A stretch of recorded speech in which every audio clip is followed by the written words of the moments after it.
This episode of The Whistler is brought to you by the WOTR Radio Network. For more information on the WOTR Radio Network, Classic Radio Rewind, or its 4 live streaming old-time radio stations, visit WOTRradionetwork.com. The Signal Oil Program, The Whistler.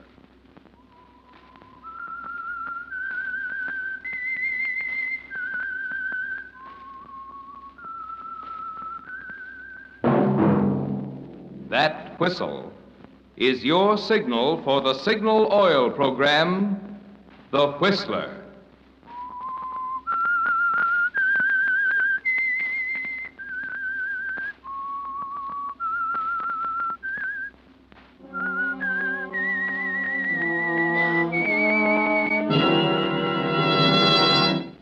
I am the Whistler, and I know many things, for I walk by night. I know many strange tales hidden in the hearts of men and women who have stepped into the shadows. Yes, I know the nameless terrors of which they dare not speak.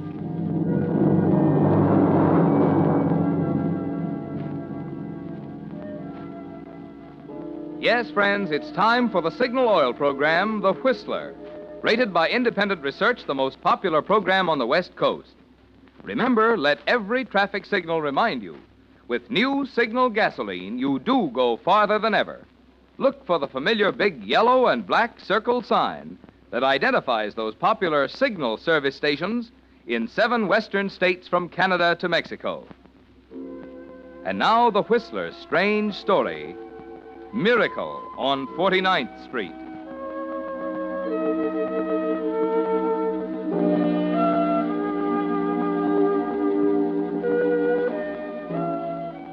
No one knew better than Eddie Steckles that it would take a miracle to save him this time. He'd been up on murder counts before, but this was going to be the toughest one he'd ever faced. The prosecution had drawn all the high cards. His old friend District Attorney Matthews had sworn to get him. And Matthews would never let this one slip through his fingers in a million years. Yes, it would take a miracle, and Eddie was smart enough to recognize it. For it was only by grace of luck and a brilliant lawyer that he was out on bail, with only 2 weeks until the formal indictment. But Eddie wasn't one to give up easily, even when the odds were 1,000,000 to 1 against him. Miracles had happened before, they could happen again. Even in a place like Hardy's drugstore on 49th Street. Even to a character like his friend Dutch. Yeah. Packed of smokes, huh? Those. Yeah. 15. Thank you. Let's see now, I want an evening paper. Hey, Eddie! Oh, Eddie, I thought you were tied up with the lawyer. Having a sandwich, huh? I'll have a cup of coffee with you. Hey, Craig. Yeah, want a paper? Cup of coffee, huh? Gosh, Eddie, I saw Brandon yesterday. Sure looks tough. The DA ain't kidding this time. You know, I was telling Brandon that you... What's the matter, Eddie? Did I say something wrong? I'm sorry. Well, you see, I get it. Craig, huh? Here's your coffee. Cream? No, hey, there's a customer waiting over at the drug counter. Oh, I see you. Sorry, Eddie. Always opening my big mouth in front of all the wrong people. You can take over the whiskers now. What? What voice are we using? If I'd have closed my eyes, I'd have sworn it was someone else. What about Brandon, Eddie? He's a good lawyer. There's a way out. You can bet he'll find it out, find it for you. I'm sorry. I don't understand. What's the matter? You ain't trying to kid me, are you? I'm afraid you've made a mistake. You see, my name is Oliver Littlefield. Now, wait a minute. You ain't trying to tell me. Listen, Eddie, I'm Dutch. Remember me, your pal, Dutch Watson? Oh, I'm happy to know you, Mr. Watson. This is rather embarrassing. You see, I am Oliver Littlefield. I don't know Eddie. I don't know you. I've never seen you before. Huh? Wait a minute. Come here. Look at me. Holy cow, you're right.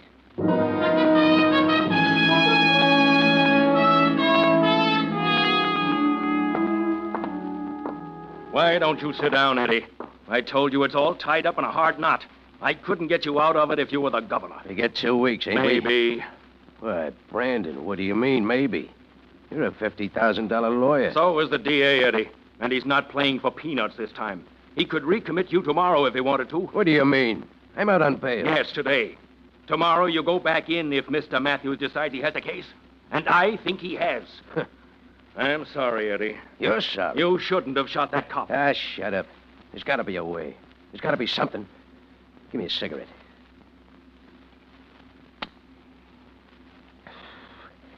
Well, there's always one thing left. Yeah. I can run for it.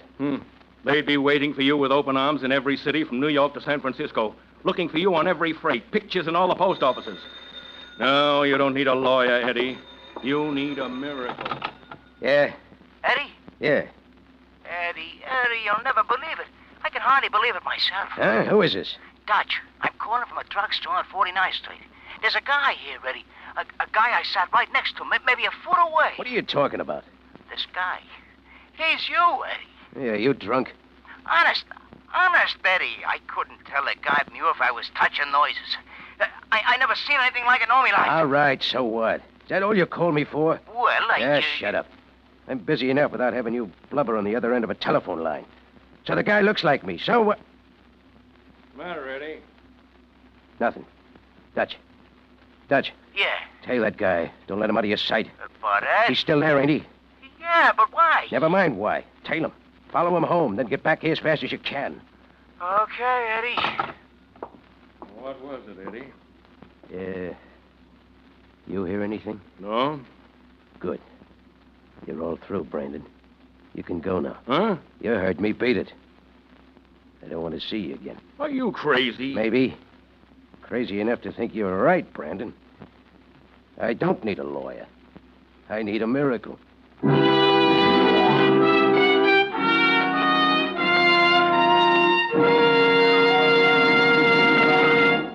With the prologue of tonight's story, The Miracle on 49th Street, the Signal Oil Company is bringing you another strange story by The Whistler. But now, with only 2 hours and 52.5 minutes left of the old year, it's interesting to look back on the changes 1945 brought in a commodity we found was mighty essential to our American way of life: gasoline. Remember, just 4 months ago, you A-book drivers were struggling along on only 2 gallons of gasoline per week. 2 gallons. And as for quality, well, wartime restrictions made motors express great unhappiness in slow starts, balky pickup, and pings. But that's all changed now. Today you can again thrill to those 3 little words: fill her up. And when you fill her up with new Signal gasoline, you're getting the finest gasoline made for motoring. In fact, new Signal is really an entirely new type super fuel in which chemists actually rearrange the atoms in gasoline molecules to create amazing new power. But even this is just the beginning.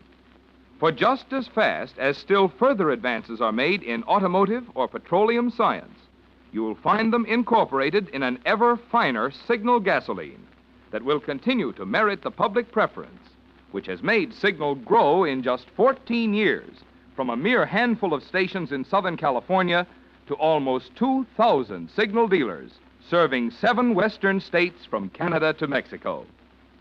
And now, back to the Whistler.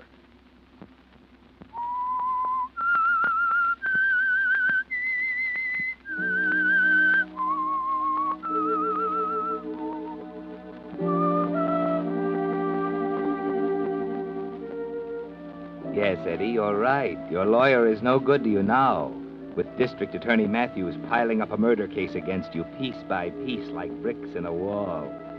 What you need is a first-class miracle, like the one Dutch ran into in the drugstore on 49th Street. A miracle in a gray tweed suit, 5 feet 10 inches tall, 165 pounds, sitting up at the counter eating a ham sandwich. Oliver Littlefield is a miracle, isn't he, Eddie? He makes you remember the old wives' tale about there being a duplicate of everyone in the world, and makes you believe it. You're not pacing the floor anymore, are you, Eddie? After Brandon leaves, you sit quietly in the chair for a while, thinking, Then you pick up the phone and call a friend of yours. Mike Castro? Hey, Mike, this is Eddie. Yeah, I'm out on bail. Hey, listen, Mike, got a job for you. Want to wire a joint for sound. Yeah, your dictaphones. Right. And we might need some recording equipment and a 16mm movie camera. You get over here in a half hour? Stanley Hotel. Okay, Mike, I'll be waiting.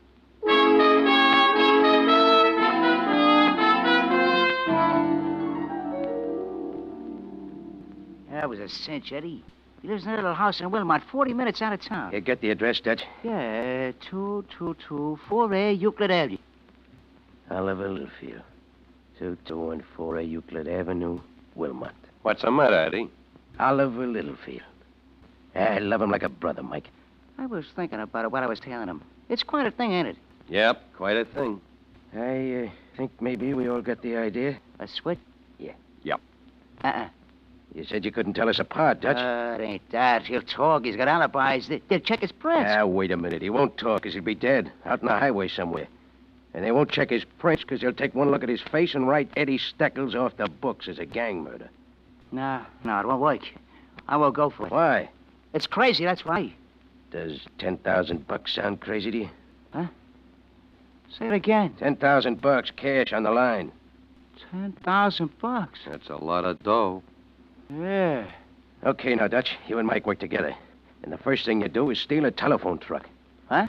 One of those little green babies they use for servicing residents' telephones.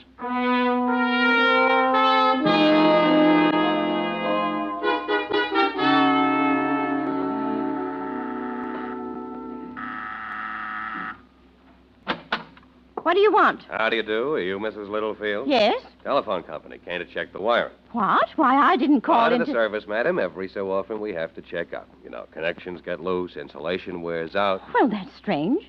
This has never happened before. You don't suppose you could come back a little later, could you? I was just leaving for the afternoon. No, it wouldn't work, ma'am. We have orders, you see. This is 2214A, isn't it? Yes? Perhaps if I called in and explained... No, you'd only get us in trouble. Yeah, trouble. Well, all right then. You can go on in. I'll have to leave you alone here, though. Oh, don't worry about that, ma'am. We'll find everything all right.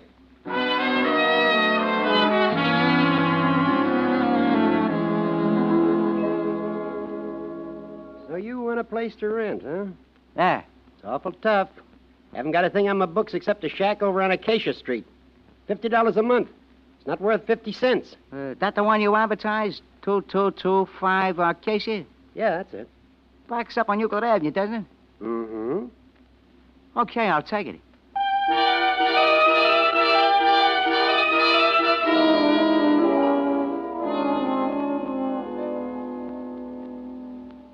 Look, Eddie. Out the back window here. Yeah, this is an awful dump. Yeah, but look. We're back to back with Littlefield. Mike ran the line from under the back porch to the fence and into the back bedroom. He's in there now, setting up that recording machine. Yeah, did you check on Littlefield? Sure, runs a hardware store just off the main drag. No other employees. Takes an hour and a half for lunch and hangs a sign on the door. You know, regular small-town operator. You can't beat that guy. I told you I love him like a brother. You think it'll work, Eddie? Just watch me. Before the week's out, I'll know more about Oliver than he knows himself. Now, listen, a couple of things I want you to do for me tomorrow on the way to the library. Library? Yeah. We're going to get some books on the hardware business. On the way, I want you to stop in at the Bradshaw Bureau. What's that? They put out confidential financial reports. It'll cost you $20, but get one on Littlefield.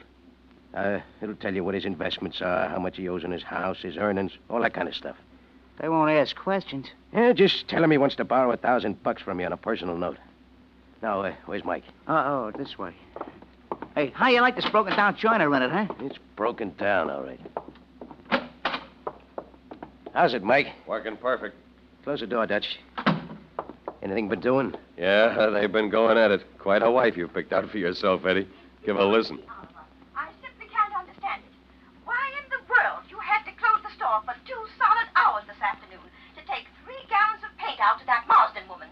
You never make deliveries for your other customers.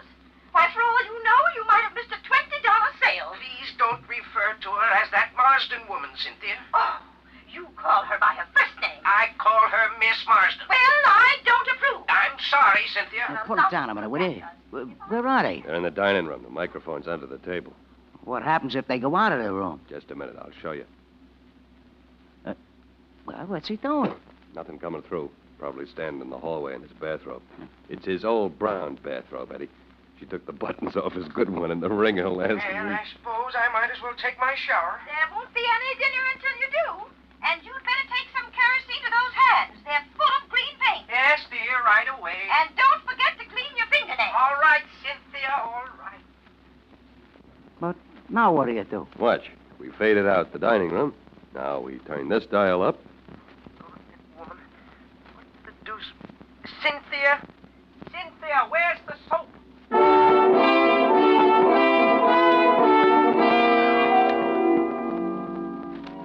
You have it all figured out, haven't you, Eddie? The smart way. You're determined to make the most of the miracle on 49th Street. For the next week, you sit at the speaker, listening to the voices of Oliver and Cynthia, picked up by the efficient microphones Mike Castro has installed under tables and behind pictures in the Littlefield house. You make records and play them over and over, learning the little details Oliver and Cynthia agree on, the things they argue about, practicing the inflections of Oliver's voice, absorbing his personality. Try it again, Dutch. From where? From the part about the roses. Okay. Oliver, I was talking to Mrs. Gray again today. She says we simply have to do something about those roses. They're all covered with mildew. Huh? Oh, what was that, Cynthia? Oh, you weren't even listening. I said the roses are all covered with mildew. I don't know how many times I've told you to bring home some spray. And that isn't all. The snails are in the pansy beds. I'm sorry, Cynthia. I forgot it again. I'll be sure to bring some spray home tonight. I don't know what's got into you lately. I'm getting tired of your nagging after all these years, Cynthia. That's what's got into me. All this picking and jabbing is getting on my nerves. Now, if you'll excuse me, I'll go to work. Why, Oliver! All right, Cynthia. I'm sorry. There you are, boss. What a day to be tied up to. Okay, now read me the speech about the pansy beds. Oh, yeah, see now. Oh, here. Oh, you mean I gotta put it on that dame again? Yeah. Oh, all right. I don't know how many times I told you to bring some spray home. And that isn't all. The snails are into the pansy beds. I'm sorry, Cynthia. I forgot it again. I'll be sure to bring some spray home tonight. I don't know what's got into you lately. I'm getting tired of your nagging after all these years, Cynthia. That's what's got into me. All this picking and jabbing is getting on my nerves. Now, if you'll excuse me, I'll go to work. Why? Oliver? All right, Cynthia, I'm sorry. Yeah, what's wrong with that? Oh, nothing. You're in the wrong racket, boss. It's perfect.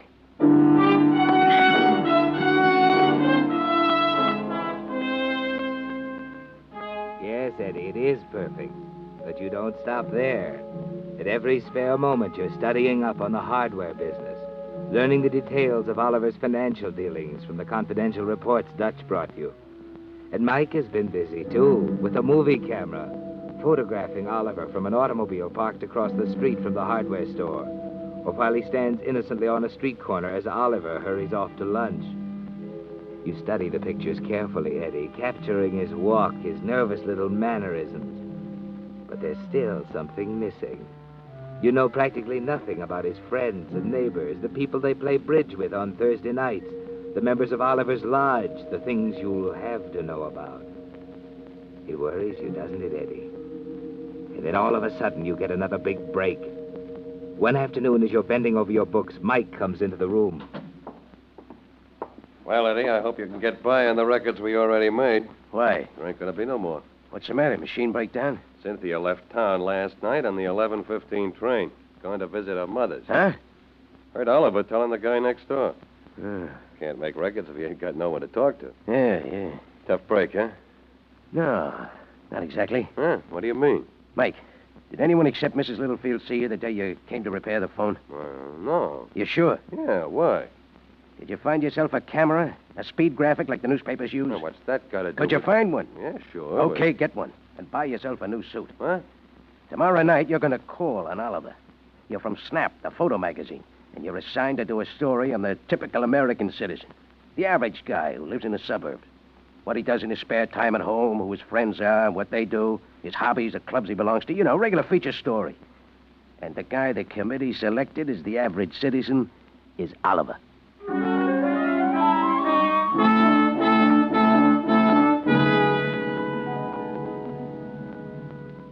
Now, see here, Mr. Dickinson, I don't know Now, whether... Mr. Littlefield, there'll be nothing to it. You've come at a rather bad time. My wife is We away. can get pictures of her later, Mr. Littlefield, and of course, you'll get the usual fee of $500. $500? Yep, I can spend the afternoon with you here on the interview, and tonight we'd like to have a little party for you. At the magazine's expense, of course. We can invite all your friends and take pictures. You'll get yourself a lot of nice publicity. Do you a lot of good in the hardware business. How did you know I was in the hardware business? We went into that before you were selected. Always check up a little before we decide. Well, how about it, Mr. Littlefield? Well, I don't really want publicity, but... But you could use the 500, huh? Yes, as a matter of fact, I could. Good. I knew you'd be a sport. Now, suppose we get down to business, huh? First, I'll get a list of all your relatives, where they live and what they do, that kind of stuff, and then we'll check up on your...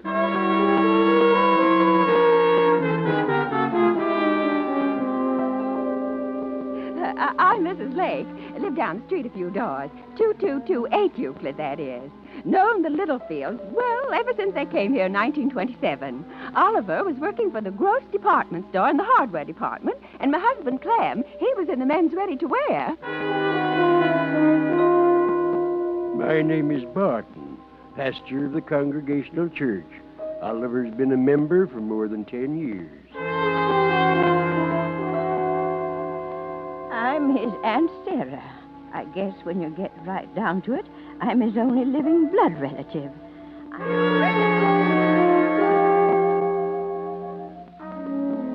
Well, there it is, Eddie. Everything you need right there in the book, complete with photographs. You were right, weren't you? In a matter of 10 days, you've learned more about Oliver Littlefield than he knows himself. And it's none too soon. Eddie! Hey, Eddie, you seen the papers? What's the matter? Look. Eddie Steckles, fugitive from justice. They record your bail. When'd this come out? About an hour ago. Yeah, that's okay. Where's Mike? He's coming. Did he give Oliver the $500? No, he stole him off. Said he'd have a check for him tonight. The guy's getting smart. Beginning to think for himself. We better get it over with, Eddie. It don't look so good. Huh? But the neighborhood's full of patrol cars. Maybe somebody called the magazine office or something. Yeah, you get the jitters. Uh-huh. When Mike came out of Oliver's house tonight, he says there was a guy standing across the street that he could have swore was a plainclothes dick. Well, forget it. We gotta take a chance. It's tonight or not at all. Call Oliver and tell him we'll be around about 8 o'clock to pay him off.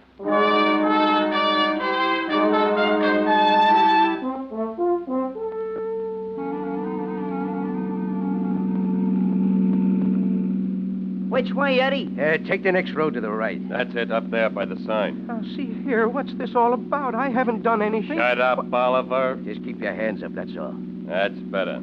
Around to the right, Dutch. How far, Eddie? Anywhere along here. This okay? Yeah, sure. Come on. I know what you're going to do. You're going to kill me. Listen, let me explain. Shut up. Come on, Oliver. Eddie. Yeah, right behind you. He's all yours, Eddie. No, please don't kill me.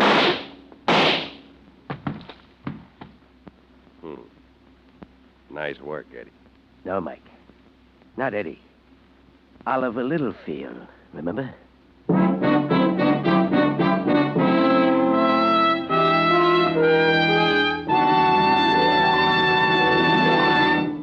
The Whistler will return in just a moment with a strange ending to tonight's story. But first, a word about the 248 people who were killed in auto accidents over the Christmas holiday. Reports already indicate that tonight's total will be even higher. Driving conditions are not good. Cars are old. Many people are at the wheel tonight who should not be. If you don't absolutely have to go out tonight, don't. But if you must drive, take it easy. I know that with new Signal gasoline in your tank, there's great temptation to step on the accelerator. But don't tonight. Keep the speed down. Keep a sharp eye on the other drivers and the pedestrians. You see, your Signal dealer isn't only interested in your business. Because he's your neighbor and your friend, he's also interested in you. That's why he's asked me to bring you this message, so that one of tonight's auto accidents may not mar the Happy New Year, which all of us in the Signal organization hope will be yours. And now, back to the Whistler.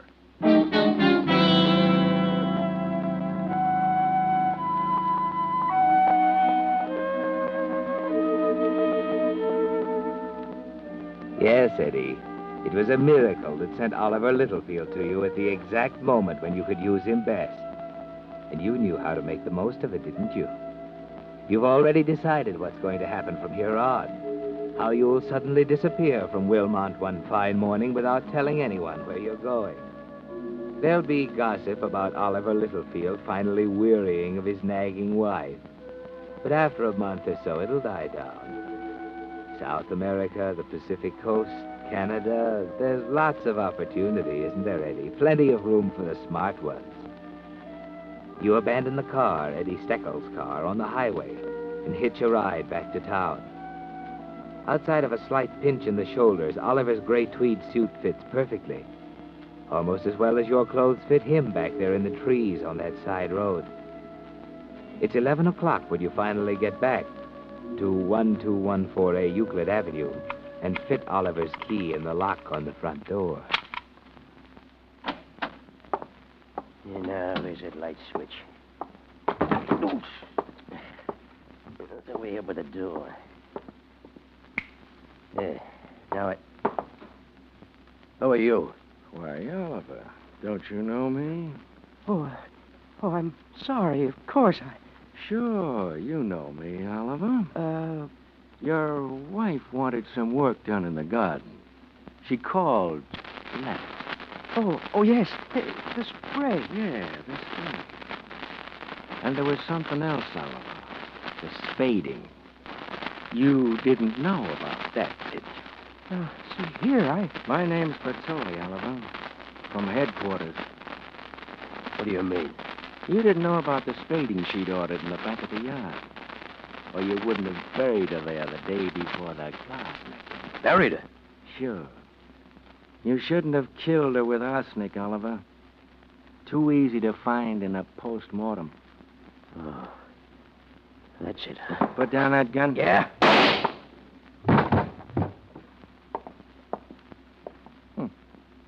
Packing a gun. Who would have thought it of a punk like Oliver Littlefield?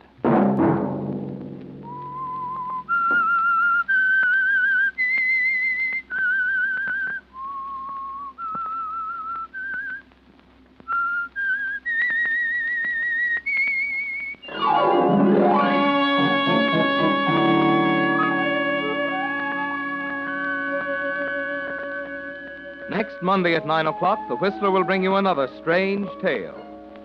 The Whistler is broadcast for your entertainment by the marketers of Signal gasoline and motor oil and fine quality automotive accessories, and by your neighborhood Signal dealer. This program, produced by George W. Allen, with tonight's story by Harold Swanton and Charles Smith, music by Wilbur Hatch, is transmitted to our troops overseas by the Armed Forces Radio Service.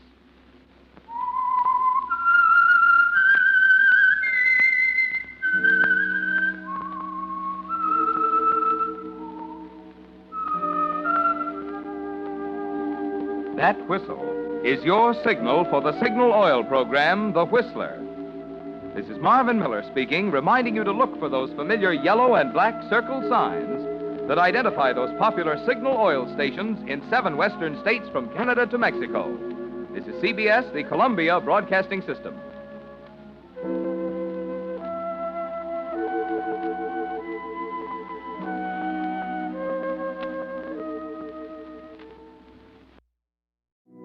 You're listening to the WOTR Radio Network.